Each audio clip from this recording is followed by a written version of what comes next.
Hey, வெக்கமா இல்ல? சண்டை போட்டு இப்படி மேல படுத்திருக்க.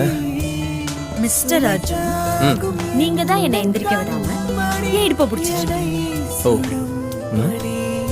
ஆமா, கை கடக்கமா இருக்கேன், பிடிச்சிருக்கேன். இருக்கும் இருக்கும். எப்படி இப்படியே படுத்துட்டு இருக்க போறோமா? எனக்கு ஓகே. ஓகே தான். அர்ஜுனே, எனக்கு உன்ன மாதிரியே ஒரு குட்டி மினியேச்சர். குட்டி மினியேச்சரா? ஓ, நான் ரெடி.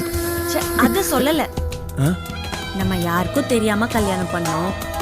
இப்போ நம்மனால குழந்தை பெத்துக்க முடியாது. நீயும் வேலை வேலைன்னு வீட்டுக்கு ரொம்ப லேட்டா வர. அப்போ நீ இல்லாத இடத்த நிரப்ப எனக்கு ஒரு குட்டி மினியேச்சர். அது என் பக்கத்துல இருந்தா நீ என் பக்கத்துல இருக்கிற மாதிரி நான் நினைச்சுக்கிறேன். அப்போ எனக்கு தனியா இருக்கிற ஃபீல் இருக்காதுல்ல. அதான் புஜ்ஜி இருக்கானே. புஜ்ஜி வேற. நான் கேக்குறது குட்டி அர்ஜுன். குட்டி அர்ஜுன்